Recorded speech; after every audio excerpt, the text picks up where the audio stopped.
Le rôle de l'avocat dans le cadre des procédures de déplacement illicite d'enfants, je vais prendre à peu près le même plan que Madame Hilpert.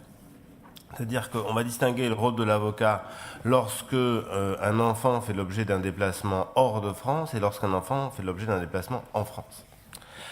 Si un enfant fait l'objet d'un déplacement hors de France, quel va être le rôle de l'avocat? Le rôle de l'avocat, il va être d'une certaine façon assez limité, parce que si l'enfant est déplacé vers un pays signataire de la Convention de La Haye, le rôle de l'avocat, il va consister à assister, le cas échéant, son client pour préparer son dossier qui sera transmis à l'autorité centrale française en vue de solliciter le retour de l'enfant dans le pays où il a été déplacé. Donc à ce moment-là, il faudra voir avec le client en fait et expliquer à celui-ci dans quelle mesure on est dans le cadre d'un déplacement illicite. Est-ce qu'il y a une violation d'un droit de garde, comme Madame Hilpert l'a dit, et le droit de garde au sens de la Convention de La Haye, il est défini par l'article 5 de la Convention, c'est le droit d'apporter des soins à l'enfant et en particulier le droit de décider du lieu de sa résidence. Donc au sens du droit français, le droit de garde, ça correspond à l'autorité parentale. Donc si il y a un déplacement d'un enfant par un parent vers un pays étranger sans l'accord de l'autre parent, on a une violation d'un droit de garde et on est dans le cadre d'un déplacement illicite au sens du droit français dans le cadre de la Convention de La Haye. Donc notamment dans le cadre de la rédaction du dossier et dans la préparation du dossier, il faudra que l'avocat explique dans quelle mesure, ici, il y a une violation du droit de garde. Et souvent, le cas échéant, il faudra qu'il rédige une petite note sur le droit français qui pourra faciliter les choses pour l'autorité centrale étrangère pour expliquer dans quelle mesure, ici, on a une violation du droit de garde. Il faudra aussi, comme Madame Hilpert vous l'a expliqué, qu'il vérifie en fait si les documents doivent être traduits, en quelle langue les documents doivent être traduits, parce que il faut qu'ils soient traduits la plupart du temps dans la langue du pays d'origine. Certains pays admettent des documents qui sont parfois en anglais uniquement, mais d'une manière générale, il vaut toujours mieux les traduire dans la langue du pays où l'enfant a été déplacé, parce que même si le pays considère que des documents en anglais c'est bon, au niveau de la juridiction, s'il doit y avoir une procédure, il vaut mieux avoir les documents dans la langue locale. Ensuite, le rôle de l'avocat, il peut être aussi de prendre contact avec un avocat sur place dans le pays où l'enfant a été déplacé pour comprendre les procédures locales. Parce que comme Madame Hilpert vous l'a expliqué, en fonction des pays, vous avez des procédures qui sont très très distinctes et ça peut être intéressant de savoir comment ça va fonctionner. Après, la difficulté, ça va être de trouver un avocat spécialisé dans le pays sur les déplacements illicites. C'est déjà assez dur d'en trouver en France. Parfois, ça peut être extrêmement dur d'en trouver dans les pays étrangers. Par exemple, moi, cette année, j'ai eu un déplacement d'un enfant vers les États-Unis. J'ai une liste d'avocats aux États-Unis. J'ai appelé un des confrères de cette liste, c'était en Caroline du Nord. J'ai discuté avec elle 5 minutes au téléphone. J'ai vu qu'elle n'était absolument pas spécialisée sur les déplacements illicites aux États-Unis. Et je suis passé à quelqu'un d'autre parce que, aux États-Unis notamment, il y a un risque, suivant la juridiction qui est saisie.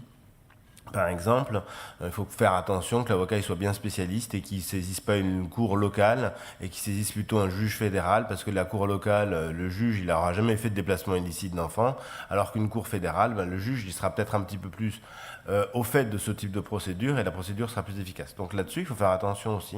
Donc le cas échéant, il faut contacter. Après, par exemple, vous avez un pays comme l'Angleterre où là, vous aurez l'autorité centrale qui va désigner nécessairement un avocat spécialisé à la matière à la personne. Donc là, c'est peut-être pas nécessaire de prendre contact directement avec un confrère sur place. Donc voilà ce qu'il faut faire. Après, par rapport à ce qu'a dit monsieur le professeur Fulcheron, est-ce que il faut porter plainte en matière pénale? Monsieur Fulcheron, vous avez expliqué que ça peut être un élément bloquant. Et c'est vrai que la plainte pénale, la Convention de La Haye, c'est un dispositif qui vise à permettre le retour des enfants par le cadre d'une procédure civile en évitant les procédures pénales. Donc la plainte pénale, dans l'absolu, il vaut mieux l'éviter. La plainte pénale, elle est utile si l'enfant n'est pas localisé. Parce que là, ça va vous permettre d'obtenir des éléments qui permettront, le cas échéant, de localiser l'enfant.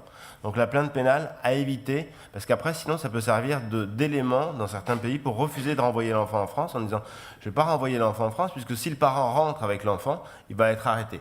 Donc dans ce cas-là, je ne le renvoie pas parce qu'il y a un risque qu'il y ait une rupture du lien entre cet enfant et le parent qui l'a enlevé, effectivement, mais ça ne vaut pas qu'il soit arrêté et mis en prison dans votre pays. Est-ce que ça vaut le coup d'aller saisir directement le juge des affaires familiales pour obtenir une décision qui va statuer sur l'autorité parentale de l'enfant qui a été déplacé dans le pays étranger? Là aussi, je considère que c'est quelque chose de dangereux de faire ça. De deux choses l'une, parce que vous ne saurez pas forcément où est le parent qui a déplacé l'enfant, et parce que vous allez obtenir une décision qui va être en urgence, qui ne va pas forcément être une décision qui sera fondée sur l'intérêt de l'enfant, mais qui sera peut-être une décision de sanction du parent qui aura déplacé illicitement l'enfant. Et une fois de plus, dans le pays où l'enfant aura été déplacé, le juge va dire, attendez, le parent qui sollicite le retour, a déjà pris ses avantages, a déjà obtenu une décision qui lui confie la résidence de l'enfant. Donc le retour de l'enfant, en fin de compte, il va être assez biaisé dans le cadre de cette situation. Le retour, ça va être un retour, une remise de l'enfant à l'autre parent. Donc ça aussi, c'est un truc qui est un petit peu dangereux. Après, certains pays vont demander d'avoir une décision. Donc il faut faire attention par rapport à ça. C'est vrai que là-dessus, c'est un petit peu ambivalent. Maintenant, la position de l'avocat lorsque l'enfant a été déplacé en France.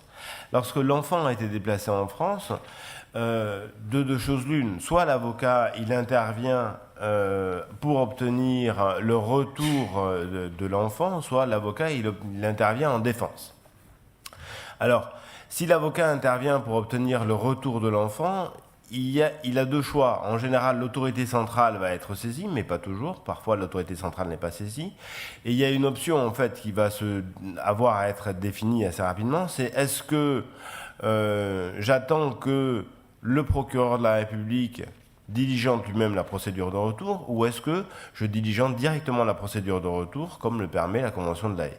Ça, c'est une option à avoir. Ça dépend aussi des relations avec l'autorité centrale. Ça dépend de l'efficacité du procureur sur place, parce que parfois, comme Madame Hilpert l'a dit, il y a c'est chaque fois des situations qui sont personnelles, mais c'est spécifiques. Mais aussi le problème de la France, c'est que il y a une juridiction spécialisée, on a de la chance d'avoir des juridictions spécialisées, mais il y a une juridiction spécialisée par ressort de cour d'appel, ce qui fait beaucoup de juridictions spécialisées en fin de compte, et peut-être un petit peu trop de mon point de vue. Et à partir de là, au sein de chacune des juridictions spécialisées, vous allez avoir un parquet qui va gérer ce type d'affaires, qui aura l'habitude de le gérer ou pas l'habitude de le gérer, et qui en aura un ou deux dossiers dans l'année, ou qui n'aura pas vu de dossier depuis les 5 dernières années. Vous allez avoir des difficultés par rapport à ça. Donc, parfois, il y a des juridictions où il y a des parquets qui ont l'habitude et ça fonctionne bien. Ce n'est pas la peine d'aller saisir directement le juge. Et parfois, il faut mieux saisir directement le juge si on veut que le dossier avance rapidement.